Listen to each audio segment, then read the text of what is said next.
એકદમ છૂટી છૂટી, સ્વાદમાં તો એકદમ જોરદાર. વ્રતમાં ખાવા માટેનું બેસ્ટ ઓપ્શન. બધા ફરાને ટક્કર મારે એવી. જય શ્રી કૃષ્ણ ફ્રેન્ડ્સ. વ્રત હોય કે ઉપવાસ, તમારે જો કોઈ હેલ્ધી અને ટેસ્ટી ખાવું હોય તો તેના માટે આજની આપણી જે રેસીપી બનાવીશું તે એકદમ બેસ્ટ છે. ફ્રેન્ડ્સ, હવે તમે જો એકનો એક ફરાળ ખાઈને કંટાળી ગયા છો તો આજે હું આપણા માટે એક યુનિક રેસીપી લઈને આવી છું. તો આજે આપણે બનાવીશું સાંબારની લાપસી, એક અલગ જ રીતથી, જેનો એક એક દાણો એકદમ છૂટો છૂટો બનશે અને સ્વાદમાં એકદમ સ્વાદિષ્ટ બનીને તૈયાર થશે. તો ફ્રેન્ડ્સ, ચાલો આજની રેસીપી શરૂ કરીશું. ફ્રેન્ડ્સ, આજની રેસીપી બનાવવા માટે આપણે એક નાની વાટકી સામો લેશું. આજે આપણે અહીં સાંબાની લાપસી બનાવીશું. તો ફ્રેન્ડ્સ, તમારે જેટલી લાપસી બનાવી હોય એ પ્રમાણે તમારે સાંબો લેવાનો છે. તો આપણે એક વાસણ લેશું, તેમાં 2 ચમચી જેટલું ઘી એડ કરીશું. ફ્રેન્ડ્સ, અહીં તમારે જો ઘી એડ ના કરવું હોય તો તેની જગ્યાએ તમે તેલ પણ લઈ શકો છો.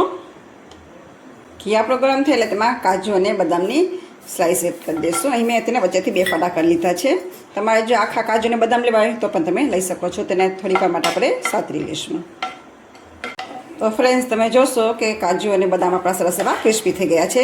તો આપણે તેને કાઢી લઈશું. આ રીતના તમે ક્રિસ્પી એક કરશો ને તો તમને ખાવામાં તેનો ટેસ્ટ ખૂબ જ સરસ આવશે.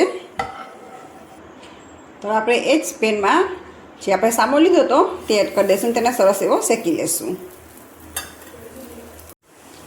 ફ્રેન્ડ્સ, સામો છે તમારે સાવ લો ગેસ ઉપર જ શેકવાનો છે, જેથી કરીને તે સરસ એવો શેકાઈ જશે.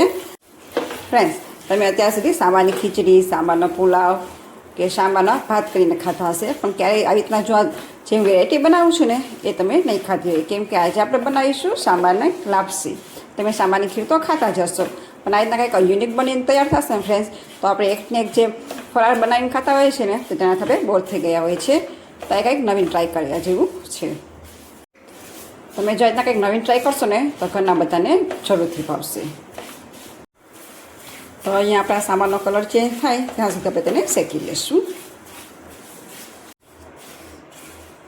તો ફ્રેન્ડ્સ, 4 થી 5 મિનિટ જેવું થઈ ગયું છે અને તમે જોઈ શકશો કે સાંબારનો કલર પણ સરસ એવો ચેન્જ થઈ ગયો છે. તો હવે આપણે આમાં જે વાટકીના માથથી આપણે સાંબો લીધો હતો એ જ વાટકીના માથથી પાણી એડ કરીશું. આપણે અહીં 1.5 વાટકી પાણી એડ કરીશું. તો બીજી આપણે અડધી વાટકી પાણી એડ કરી દઈશું. હવે આપણે એકવાર તેને હલાવી લઈશું.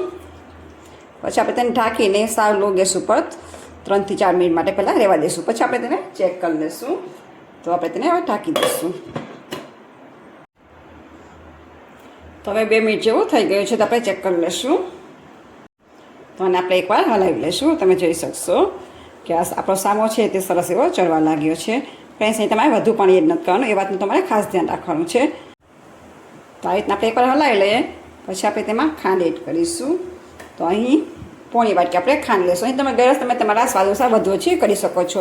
ને ફ્રેન્ડ્સ, તમે જો વ્રતમાં ગોળ ખાતા હોય તો તમે લઈ શકો છો. અમે ગોળ નથી ખાતા એટલે હું ખાંડ એડ કરું છું.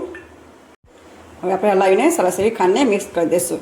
ફ્રેન્ડ્સ, અહીં વધુ પાણી શા માટે એડ નથી કરતી? કેમ કે ખાંડ છે તે ઓગળશે, તેનું પાણી થશે, જેથી કરીને આપણા જે સામો છે તે સરસ એવો ચડી જશે.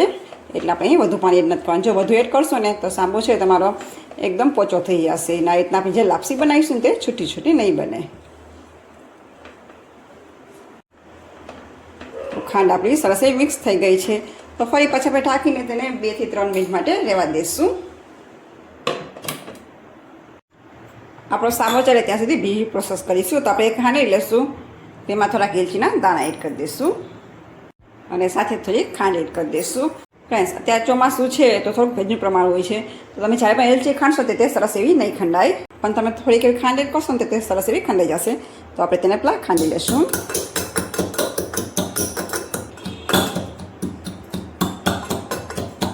તો ફ્રેન્ડ્સ, તમે જોશો કે આપણી એલચી છે તે સરસ એવી ખંડાઈ ગઈ છે. આ રીતે તમે જો ખાંડ એડ કરશો ને તો સરસ એવી ખંડાઈ જશે. તમને એમ થતું હશે કે લાપસી બનાવીએ છીએ ને તેમાં પણ આપણે એલચી એડ કરવાની છે, પણ હા ફ્રેન્ડ્સ, કેમ કે અમુક લોકો હોય છે કે જેને સાંબારનો સ્વાદ પસંદ નથી હોતો. આ રીતે તમે જો થોડીક એલચી એડ કરી નાખશો ને તો તેનો સ્વાદ ખૂબ જ સરસ આવશે. તો 3 મિનિટ જેવું થઈ ગયું છે. તો ફરી પાછા આપણે ચેક કરી લઈશું. ફરી પાછા આપણે લાપસીને હલાવી લઈશું. તો ફ્રેન્ડ્સ, તમે જોઈ શકશો કે ખાંડ આપણી સરસ એવી ઓગળી ગઈ છે. તો ખાંડ ઓગળશે એટલે આપણા જે સામો છે તે સરસ એવો ચડી જશે. એટલે આપણે વધારે પાણી નથી એડ કરતા. તો હવે આપણે સાથે જ એડ કરી દઈશું આપણે એલચીનો જે પાવડર બનાવ્યો હતો તે એડ કરી દઈશું. તેને સરસ એવો મિક્સ કરી દઈશું. જો ફ્રેન્ડ્સ તમને એલચીનો ફ્લેવર પસંદ ના હોય તો તમે તેને સ્કીપ પણ કરી શકો છો. તો એલચીને આપણે સરસ મિક્સ કરી દીધી છે.